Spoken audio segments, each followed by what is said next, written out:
It was nice, and then everyone started talking about it. We went back and watched a few more movies. You thought Clint Eastwood was calm, wise, and untouchable, but you were incorrect. The legend finally took off his mask at the age of 95, showing a side that was darker than anyone had ever thought. He is naming 6 stars who let him down when he needed them the most. They stood by him in fame and glory, but then they stabbed him in the back. And when you hear their names, you'll see why Clint Eastwood never forgave or forgot.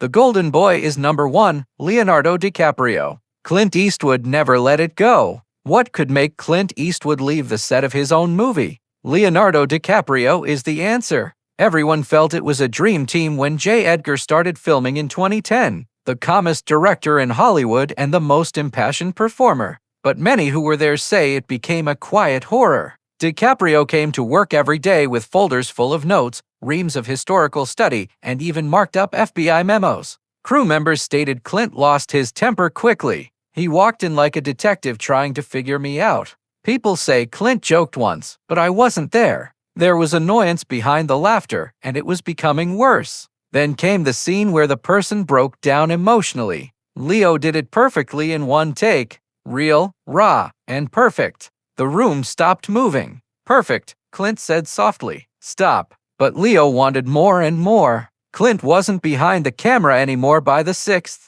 He was leaning on the craft table with a cup of coffee in his hand and a blank look. Someone asked him whether he was okay. He merely said, "He's still looking for something I already found."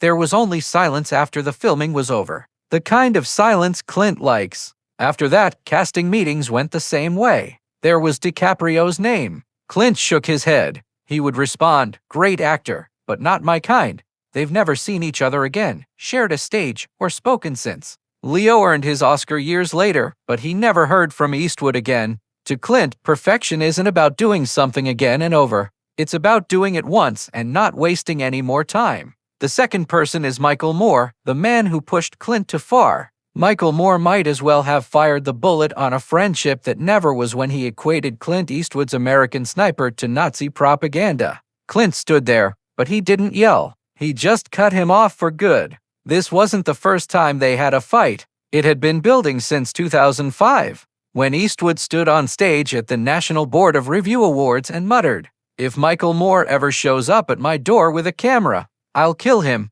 The people in the room chuckled uneasily. Clint didn't. He looked straight ahead and walked off the stage. That wasn't a joke. There was a line in the sand. You need to grasp what Clint stands for in order to understand the resentment, discipline, quiet service, and old-fashioned respect. He thought Moore's documentaries, especially Fahrenheit 9/11, were just politics pretending to be art. He thinks of soldiers like pieces on a chessboard. In a rare moment of anger, Eastwood told a buddy, "I see them as heroes." It was all about respect. Moore then made fun of American Sniper online over 10 years later, saying it was like the Nazi sniper movie and Inglourious Bastards. He maintained it was simply a joke, but Clint's people said he was quite angry. "He doesn't forget insults," said one person who has worked with him for a long time. "He deletes them, and that's what he did." After that tweet, Moore's name has not come up in Clint's life. Eastwood has worked with both liberals and conservatives, but he won't deal with anyone who makes fun of soldiers. He thought Moore not only crossed it, but also spit on it. If you bring up Michael Moore in front of Clint today, the conversation stops. Barbara Streisand, the perfectionist who got the cowboy mad, is number 3. Barbara Streisand is the name that makes Clint Eastwood's jaw tighten even after 9 decades in Hollywood. He still won't say her name in interviews because she got under his skin so profoundly, and their fight turned into one of the coldest battles in Hollywood. It all began in the early 1980s when both of them were making the switch from acting to directing. Streisand was the queen of power. Sometimes it takes 40, 50, or even 60 tries to get one expression. Clint did things the other way around. Take 2 at most, then go on. He used to say, "If it's not real the first time, it's not worth filming." Barbara was everything that was wrong with the new Hollywood to him. Control, pride, and never-ending overthinking. By the early 90s, their innovative ideas had transformed into open hatred.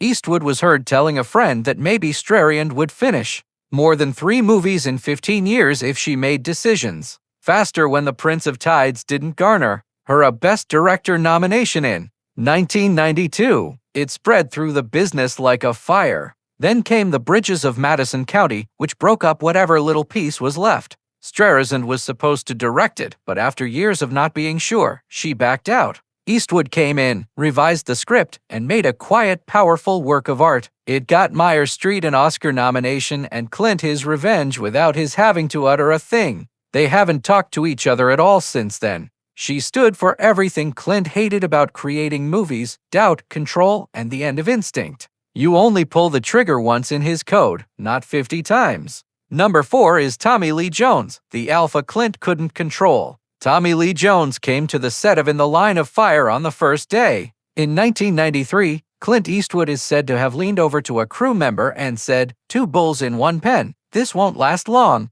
He was correct. At first, everyone believed they would be great together, but behind the scenes, it was a fight. Jones wasn't the kind of person who would listen to gentle advice. He yelled, fought, rewrote lines, and remained acting long after the word cut. Clint, who ran his setups quietly, calmly, and effectively, couldn't believe what he saw. One technician remembered that he stayed in character between takes. Clint would simply look at him like, "What are you doing?" The tension was at its highest during a fight scene. Jones towered over Clint, fully in character, spitting every sentence with anger. "Cut," screamed the director. But Jones kept going, staring straight into Eastwood's eyes. The crew stopped. Clint murmured to his assistant after a long pause, "That kind of theater isn't worth it." After that, he left the set. The choice was made at that point. When casting directors later suggested Jones for Eastwood's next movies, Clint didn't think twice. He'd say, "He's a great actor, but we don't speak the same language. In other words, never again."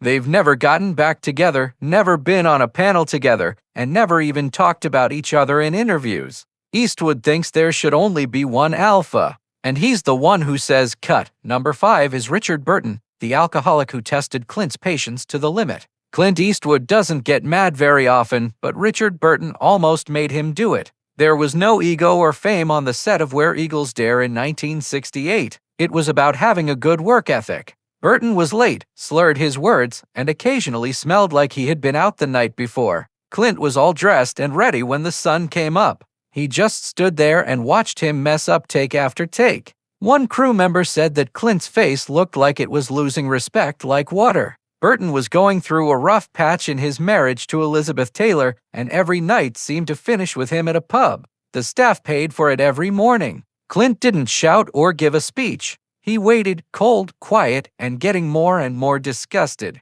Burton blew the same line for the 10th time, and Clint is said to have grumbled, "I'm getting paid by the picture, not by the hour." The team chuckled uneasily, but Burton didn't. The message got across. Burton's last straw was when he was heard telling Eastwood that the movie was a payday job. That hurt my feelings. He thought that every movie, especially an action movie, merited undivided attention. When questioned about Burton years later, Clint didn't hold back. "He is a talented person. Wasted ability." That was everything he said and everything he needed to say. The movie did well, but their romance ended on sight. Clint never worked with him again or talked about him again. Burton's fate was sealed for a man who thinks silence is the best weapon. That can't be forgiven. 6th, Jean Seaborg, the woman who made Clint lose his cool. Clint Eastwood doesn't talk about Paint Your Wagon anymore. And if you want to know why, the answer is Jean Seaborg. She wasn't merely his co-star in the 1969 musical. She was the reason he promised himself that he would never mix work and sympathy again. Seaborg was weak, unreliable, and already being watched by the FBI because of her political activities.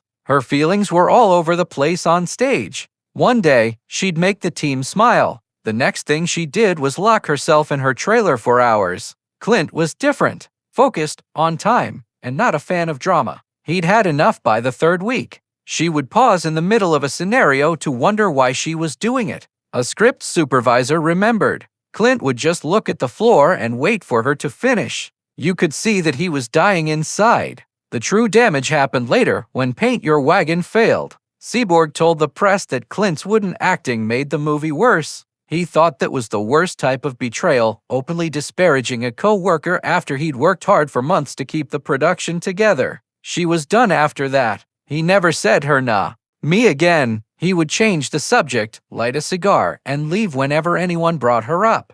When word of Seaborg's unfortunate death in 1979 came out years later, Clint didn't say anything. Friends claim he really did appear unhappy, but he never changed. He once observed softly, "Some people aren't cut out for the work, and I don't want to deal with it twice." That's the closest he's ever been to forgiving. So, what do you think? Did Clint Eastwood do the right thing by cutting them out of his life, or did he go too far by not saying anything? Let us know what you believe in the comments.